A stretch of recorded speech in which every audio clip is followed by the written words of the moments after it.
So, how many of you heard the term woke? WOKE, as in I'm awake. And then, does this have anything to do with being spiritual?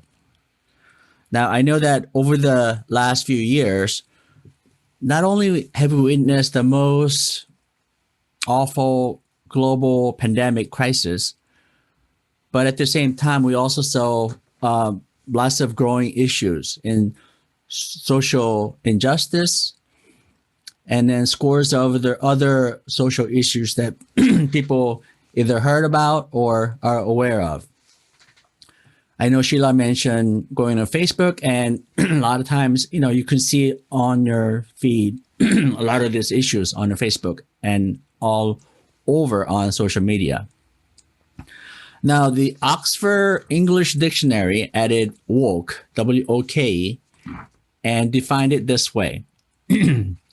Well-informed, up-to-date. And now it says, revised version, alert to racial or social discrimination and injustice, frequently in stay woke.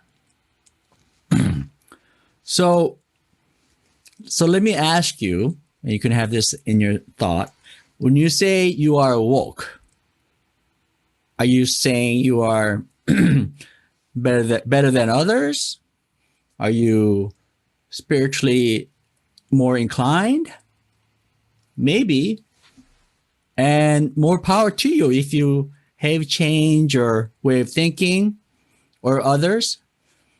But at the same time, there are other people who think that you're just pretentious. And we see that on both sides of the aisle. I recently watched Hollywood's making of the Oscars night recently this year. And this year, a film written and directed by a Chinese-American woman, Chloe Zhao.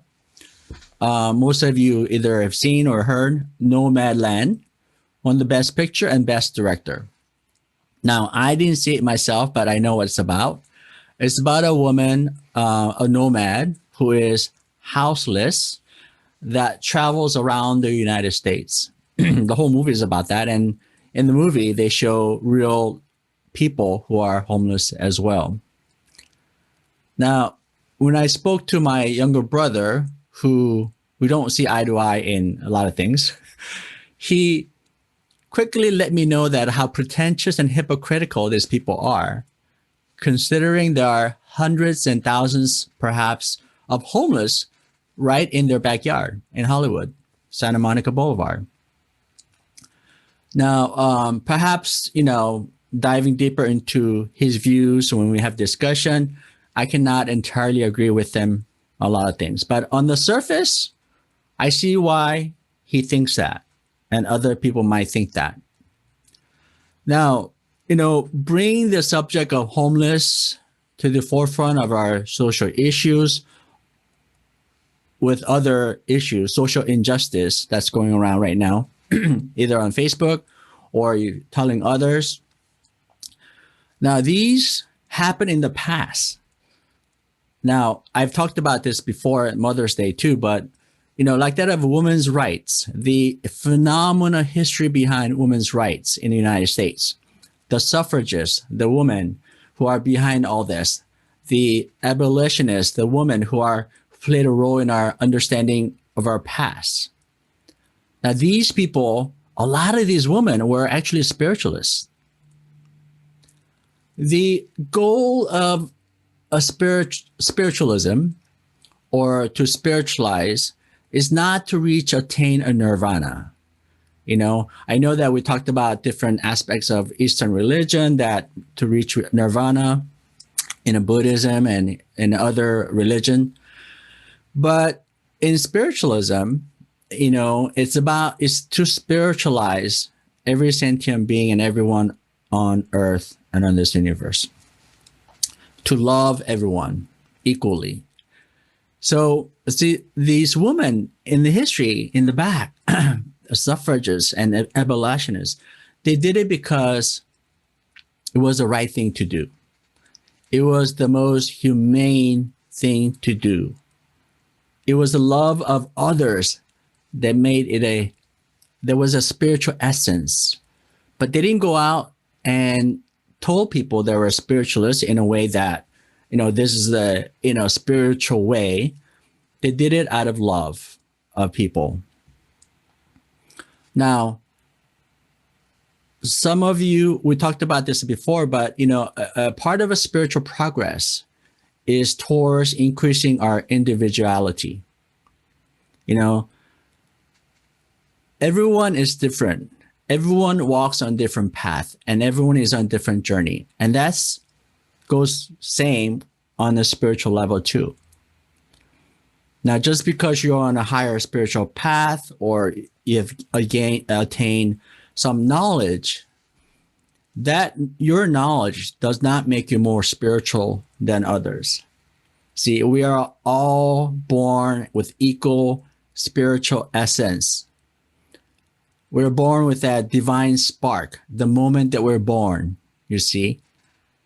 And then it is our job, our education, our goal to perhaps from that divine little spark to fan that into a flame that can reach out and then a source for the light for everyone else, you see. And it doesn't take a lot of light. If you walk into any darkened room and with a little iPhone or light or flashlight, you can light up a whole room with just a little bit of light, you see. It does that automatically. I think we're all on a different path and different knowledge, and it is our intellectual, moral, and spiritual attainment is there on a different level for a lot of people. So for one to stand on a soapbox, perhaps, or on social media, and there's lots of sharing, lots of shout outs to social injustice and all the wrong things, the perceived things that what's going on, and the real issues that we are faced with. Sure, those are very helpful. Those have real meaning. But at the same time, if I go back to if you look at the history of the people, women's rights, the abolitionists, and at the same time, there were actually actions. The people were hiding people, the railroad people, to free people, and there were active parts.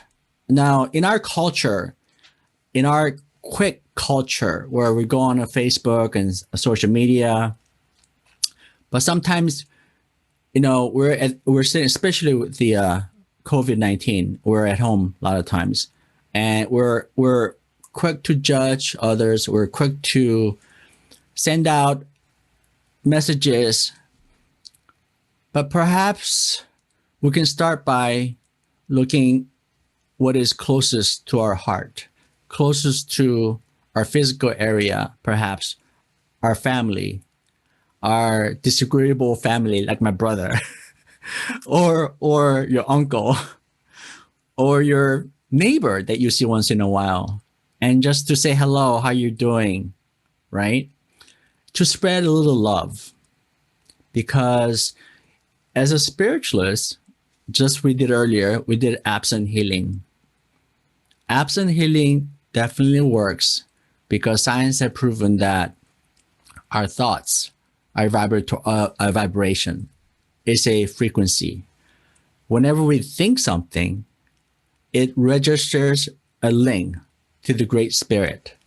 So they know. It is an infinite love, an infinite spirit.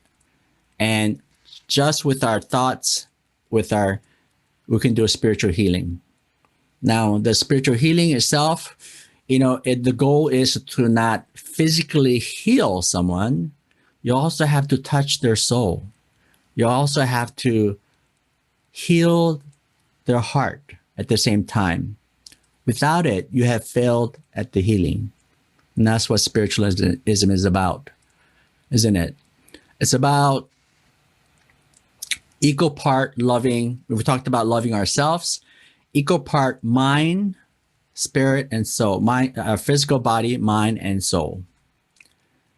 You cannot have too much of spiritual thing, such as meditation, crystals, candles, what have you. And then you go out right after that and start smoking cigarettes, perhaps drinking or eating unhealthy foods.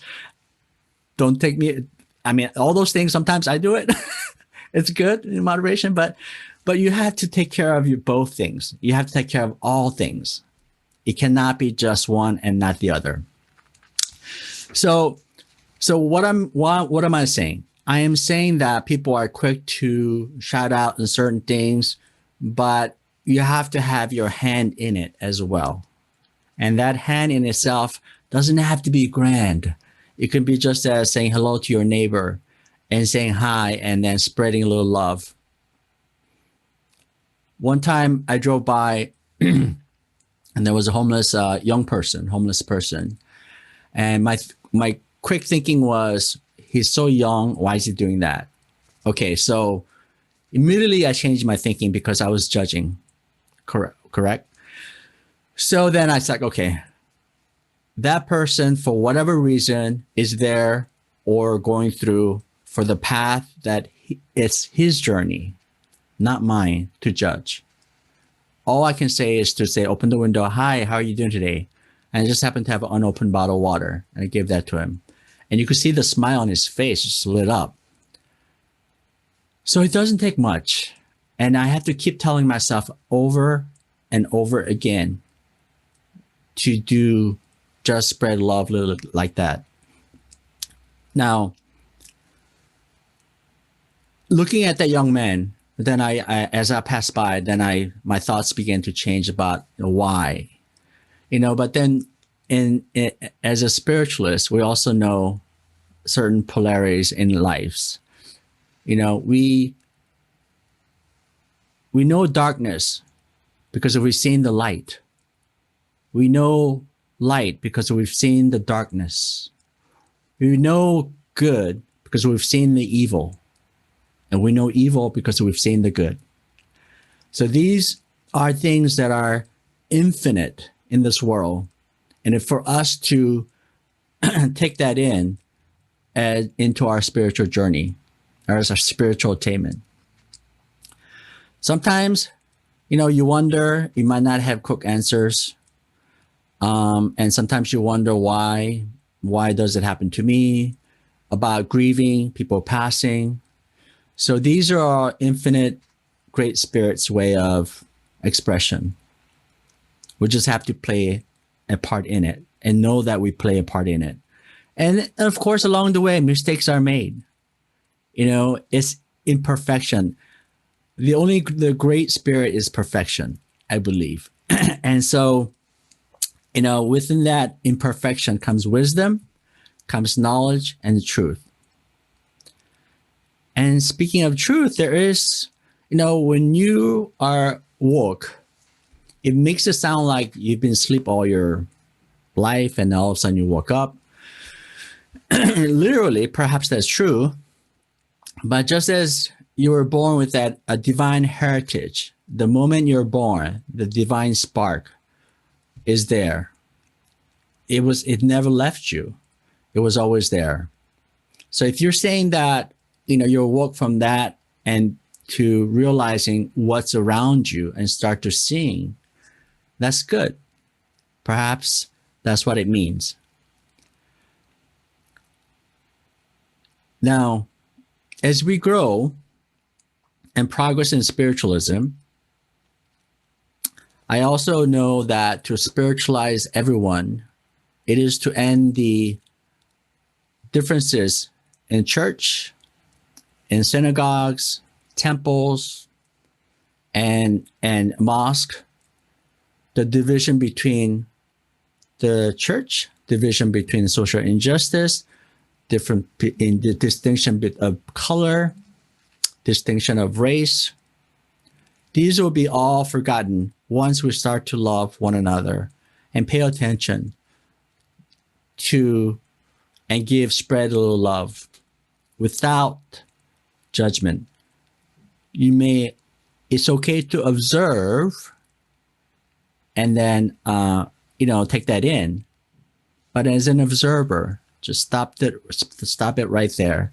And to move from observing to judging is very quick. It's very easy to do that. We've all been there. But to realize that and that, to stop and then do what is needed to spread the love. And I think that is the essence of spirit. And that is the essence of spirit that we move. There is no new truth. The truth is truth, perhaps, living a spiritual life is to live in harmony. And those harmony is your body, mind, and soul. You cannot neglect one and become, great at other. It has to be on equal footing. Otherwise, it'll be off kilter and you'll be unbalanced. So just, let's say you have gained this knowledge of truth. Just because you have gained this aspect of your own belief system does not make you more spiritual than others.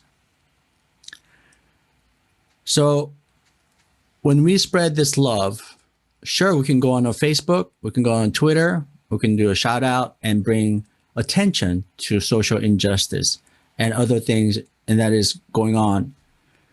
But at the same time, there needs to be a balance just like our mind and body and soul. We have to reach out to our neighbors, we have to reach out to our families and just say hi. If you haven't spoken to your family, one of your family members because you've fought like months ago, then perhaps today is a good time to just pick up the phone and call, hey, how are you? What have you been up to? Once we've done that, I believe that is living in accordance with spirit. There's no fear, no division, and no judgment. And I believe that is the essence of spirit that we all need to practice and know that we have this love in ourselves that we need to spread. And that is, I believe, in the essence of spiritualism, to love everyone equally. Thank you.